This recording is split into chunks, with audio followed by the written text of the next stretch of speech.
안녕하세요. 제가 이번에 가지고 온 종목은 한화솔루션을 가지고 왔습니다. 여기를 계속 못 뚫다 보니까 결국 이 조정이 좀 나왔습니다. 그래서 이 상황이라면 솔직하게 조금 더 빠지는 걸 감안하긴 해야 되긴 합니다. 하지만 이 60일선을 지지한다면 여기를 딛고 한 번 더 액션이 나오지 않을까 싶은데 지금 어떤 일들이 진행이 되고 있고 우리가 보면 좋을 게 뭐 있는지 살펴보도록 할 테니까 들어보시고 도움 된다면 구독, 그리고 좋아요 한번 꼭 눌러주시면 감사드리겠습니다. 자, 일단 나오는 뉴스를 보면 이 미국에 이어서 이번엔 일본과 EU 역시도 중국의 수소, 풍력, 태양광을 견제한 이 조달 규범을 만들게 될 것이다라고 발표를 하였습니다. 근데 이 미국에 이어서 이 일본과 EU까지 이런 모습을 보여주게 된 핵심적인 이유를 좀 설명을 드리도록 하면은 지금 중국이 경제가 되게 꺾였었잖아요. 그러니까 이 정치적인 입장에서 이걸 가만히 두고 있을 수는 없단 말이죠. 그래서 이걸 끌어올리기 위해서 어떻게 지금 지원을 하고 있는 상황이냐. 그리고 이 공급 과잉을 만들어서 킹 게임을 걸자. 그러면은 실적이 쌓이지 않는다라고 하더라도 점유율이 쌓이면 나중에 경쟁사들이 다 나가 떨어지면 그게 다 중국의 실적으로 연결될 수 있는 거잖아요. 하다 보니까 이걸 계속 밀어주고 있는 것이죠. 그리고 여기에 대해서 견제가 들어오면 어떤 식으로 이걸 더 풀어가려고 한다. 보조금을 더 주는 건 물론이거니와 이제 위안화의 평가를 낮춰가지고 지금 엔화도 절하되었다 보니까는 여기에 맞춰서 무역 경쟁력이 높아지게 된 거잖아요. 예, 무역 경쟁력을 더 높이자. 자, 그래가지고 중국 같은 경우에는 공장에서 어떤 일들이 벌어지고 있냐면 이 보통 마진이라는 게 그래도 몇 퍼센테이지를 이렇게 맞춰가지고 생산해서 납품하잖아요.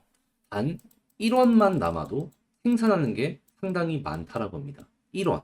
그러니까 1%가 아니고요. 1원이 남아도 일단 만들어서 풀고 본대요. 그럼 중국이 이렇게까지 과잉 공급을 하게 되면은 경쟁 국가들의 제조업의 상황이 어떻게 되겠습니까? 나겠죠. 하니까 이렇게 규제를 쳐버리는 거예요. 그런데 이제 이 중에서도 우리가 봐야 되는 건 뭐다?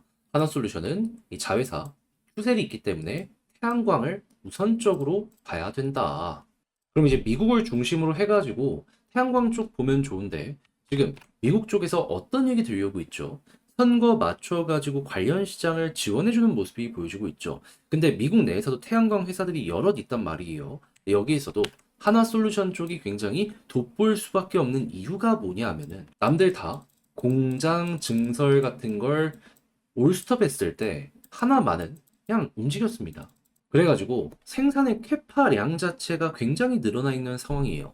그러면 향후 이쪽 시장에 반전이 보여지게 된다면은 남들도 물론 이 판매량이 증가해서 실적이 쌓여가겠지만 하나솔루션이 여기에서 가장 많은 돈을 벌어갈 수가 있겠죠. 거기다가 이렇게 구국 업체들의 견제가 워낙 커져 있는 상황이다 보니까 하나솔루션 같은 경우에는 여기에서 최대한 수직 계열화는 물론이거니와 고부가 가치 상품을 만들기 위해서 노력을 많이 했습니다. 그러면 이제는 효과를 좀 보기가 괜찮아지는 거죠.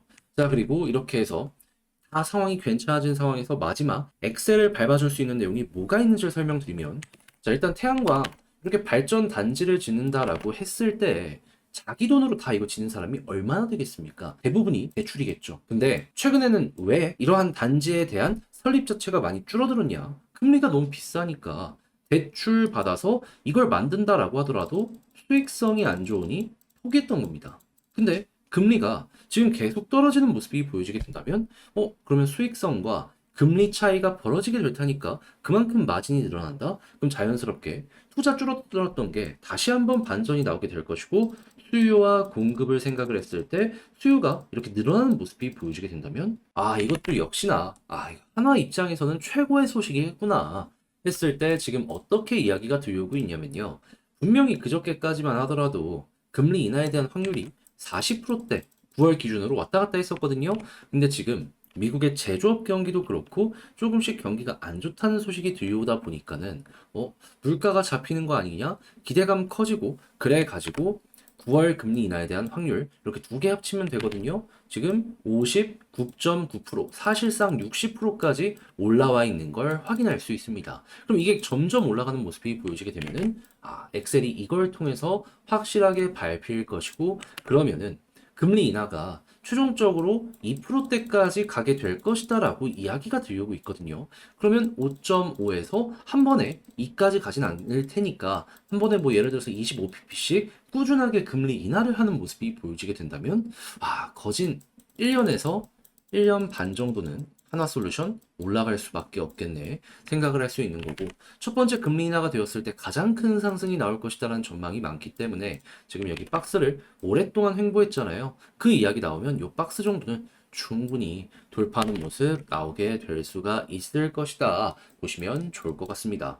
순수하게 실적 자체도 늘어날 것이기 때문에 여기에 맞는 재평가도 이루어지게 될 것이고요. 그러면 이런 매물대가 약간 쉬어가는 매물을 소화해야 되는 이러한 구간으로 작용을 많이 하긴 하겠지만 보통 한 1년에서 1년 반 정도 계속 금리를 인하를 한다라고 하면 여기 어느 순간 소화를 할 수밖에 없을 것이고요. 그러면 떨어지더라도 이렇게 저점이 높아지면서 우상향하겠네. 약간 접금식으로 접근을 하시는 분들께는 이거 역시 매우 매력적으로 다가올 수 있겠습니다. 했을 때 수급을 보면은 외국인 위주로 일단은 좀 아쉽긴 한데 이거 보시면 되고요. 얘네들 컴백하면은 마음 편하게 봐도 된다. 지지라인 같은 경우에는 61선 이 위에 있으면 괜찮고 241선 돌파하면 이렇게 쌍바닥 이후에 본격적인 추세의 전환이 보여지게 된다라고 생각을 하시면 되겠습니다. 자, 이렇게 해서 하나솔루션을 어떻게 봐야 될지에 대해서 핵심을 딱딱 정리해 드렸는데 이걸 글로 쓰면서 총정리하고 영상 마치도록 하면 일단 첫 번째 나오는 뉴스를 봤을 때 이거 태양광 쪽으로 했을 때 하나솔루션 같은 경우에는 너무 괜찮다. 그리고 두 번째, 금리적인 부분을 놓고 봤을 때 9월에 대한 기대감이 커지고 있어서 유지만 되더라도 호재고 수급은 외국인 그리고 지지라인은 60일선이 중요해 보이며 241선을 돌파하게 된다면은 제가 아까 설명드렸던 뉴스적으로 못해도 1년에서 1년 반 정도는 꾸준하게 올라갈 수 있으니 장기적으로 보겠다라고 하시는 분들은 여기에서 최대의 수익 극대화를 해보셨으면 좋겠습니다. 과거 이런 것 때문에 올라가는 거 보면은 훌륭한 예시로 볼 수 있는 게 2019년이거든요. 여기서 금리 인하할 때마다 이렇게 조금씩이나마 저점이 이렇게 높아지는 모습이 보여지게 되었죠. 돈을 못 벌다 보니까 이거밖에 못 올라갔던 건데 돈을 벌면 이 기울기가 확 커지겠죠. 그래서 다른 종목들 같은 경우에는 이러한 모습 코로나 때 이러한 것처럼 보여준 거 되게 많았습니다. 네이버와 카카오 같은 경우만 하더라도 100% 넘게 올라갔고 이번에도 하나솔루션 그 정도는 생각을 하시면서 접근해 보면 되게 좋을 것 같네요. 자, 해서 이거 정리 마쳤는데 어떻게 여러분들께 도움이 되었을지 모르겠습니다. 잘 보셨다라고 생각을 하신다면 구독 그리고 좋아요 한번 부탁을 드리고요. 자, 그리고 지금 제가 설명드린 내용들 같은 경우에는 그러면 여러분들 오늘 하루도 좋은 마무리 되시길 바라며 내일 더 좋은 영상으로 인사드리겠습니다.